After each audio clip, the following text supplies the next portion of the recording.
All right, what's up, everyone? I hope you guys are excited for this week because it's UFC 311 fight week, and the UFC has yet to announce any changes regarding the venue. So I'm gonna assume that the event will be going on as scheduled. Today, I'm not here to give you guys predictions for every single fight because I think that's a little bit overplayed. Instead, I want to give you guys a few hot takes I have regarding the matchups.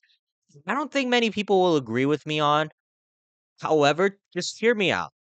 You may not agree with me even after everything I say, but I think by the end of this video, you'll understand where I'm coming from. Without wasting any more time, let's jump right into the video. Now, this first one, I think a lot of people can agree with me on this, except for the odds makers, because why is Arman Sarukian a plus 330 underdog? I get that Makhachev is the pound for pound best fighter on the planet, but I don't think he's worlds apart from Sarukian. I do think Makhachev wins because he has more variety in his game, especially in his jiu-jitsu and clinch. But I argue that Sarukian is a better wrestler, and that's a big part of Makhachev's game.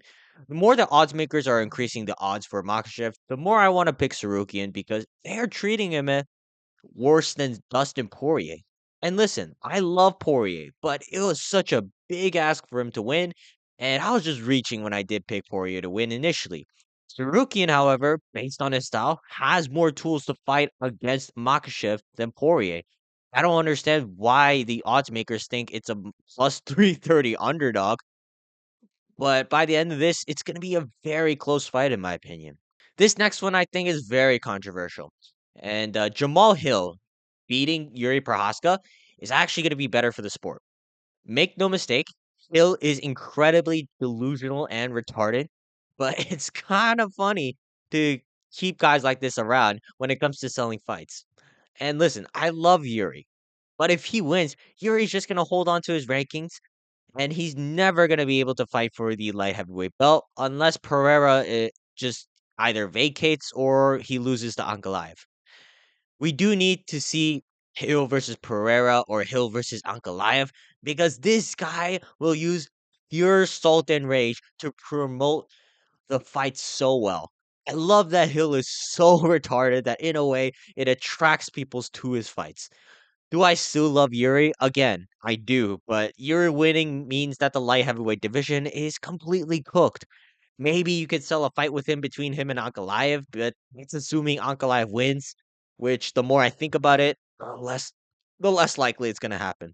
I don't see Pereira really having any type of success against Aspinall because unlike most light heavyweights, Aspinall's not a retard and will shoot a double leg first 10 seconds of the fight if he does fight Pereira. So the only fight people will heavily be invested in when it comes to Pereira is probably watching him knock out Jamal Hill again sometime in the near future. That's why we need Jamal Hill to beat Yuri Prohaska. Up next, we have Rainer de Ritter fighting Kevin Holland. How many times are the Vegas odds makers going to put Kevin Holland as a 50-50 odd, if not the favorite? At what point are the odds makers going to realize that Kevin Holland never tries to win his fights? His last fight with Roman Dolidze shot one takedown, got him down, and Holland immediately tried to be a spastic dumbass, going for triangles and arm bars as if he's this elite level jiu-jitsu guy like Charles Oliveira, instead of trying to get back up. Apart from Roman Dolidze being absolutely terrible, this is a common trend in Holland's fights. The second he thinks he's losing, the guy just stops trying to actually win. It happens every time he loses over the last 3 to 4 years, and he's lost a lot of fights. Yet, for some reason, there are people out there who genuinely believe that Kevin Holland is going to whoop Rainer de Ritter's ass. Now, do I think Rainer de Ritter is this crazy prospect or something? No. But he has all the necessary tools to beat Kevin Holland. And unlike Holland, Ritter actually tries to win his fights in the later rounds. I think that's a key factor when you look into a Kevin Holland fight. Unless you're a complete jabroni with low level skills or you're completely washed and you have no athleticism, there's just no way Kevin Holland beats you. It's not a matter of whether or not Kevin Holland is better than his opponents, because I fully believe he's better than Rainer de Ritter. It's a matter if Kevin Holland is actually going to grit down against someone who will give him some form of resistance. And we haven't seen that from Kevin Holland since his fight with Hamza Chimaev. Up next, Grant Dawson should not be the favorite against Carlos Diego Ferreira. Why is Grant Dawson the minus 285 favorite against Ferreira? We're talking about the guy who got slumped out by 37-year-old Bobby Green with one punch. Don't get me wrong, Bobby Green is a phenomenal fighter, but he's not a guy who goes out there and one punch KOs people. We've seen that across 20 different fights. And I get that Dawson's wrestling and jiu-jitsu is sick to watch, and if the fight does take place on the ground, I do believe he will dominate Ferreira. But Ferreira's not a complete slouch on the ground himself. He's very capable of hanging with top level guys in the grappling department. But more importantly, the guy has some sting in his punches. Just watch Grant Dawson when he's forced to strike. There's no sense of distance control. There's no timing. There's nothing that tells me that Dawson will be safe the few times the fight will take place on the feet. I'm outright picking to win for those reasons. I understand that people are picking Dawson, but why is Dawson the minus 285 favorite? That is what I don't understand whatsoever. Dawson's style only works if he has a granite chin, but unfortunately, he was born with a glass jaw. So yeah, stop putting Grant Dawson as a huge favorite in all of his fights unless you know that there will be a massive grappling discrepancy. Otherwise, Dawson will come across matchups where he can't completely maul people on the ground and eventually get pieced up on the feet. And I think Carlos Diego Ferreira is good enough to get the job done. Finally, I saved my hottest take for last.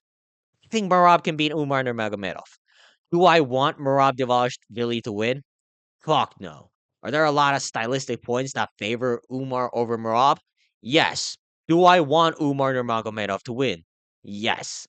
Let me tell you guys one thing. Marab is in his retard rage state. Never underestimate or disrespect someone who is in their retard rage state. As you guys know, Merab Devashvili hates the fact that Umar Nurmagomedov is immediately awarded a fight for the belt when Merab had to grind through the toughest challenges in the bantamweight division. I don't believe Merab was in his retard rage state when he fought Sean O'Malley, but there's a clear difference between his normal retard Merab state and his retard rage state. Just watch his fight with Peter Yan, and you will understand what I'm talking about. Retard Rage Marab is a mythical fighter who just never stops the forward pressure. It's actually quite entertaining whenever Marab fights in his rage mode, purely because he just does not gas out. There's no statistics or footage I can show that Marab is gonna win. On paper, Umar Nurmagomedov has all the answers to beat Marab, but Marab is a retard filled with anger. And if there's one thing I've learned about those types of guys, it is to never use logic to either pick or pick against them in the fight. Logic tells me Umar Nurmagomedov is gonna win a decision. Therefore, I am picking Marab Devalishvili because he's brewing with unhinged levels of retard rage. All right, that's going to be it for today's video. Do you guys have any hot takes for UFC 311? And do you guys have any takes that you agree with me on? Let me know in the comments down below. Until then, I will see you guys next time. Peace.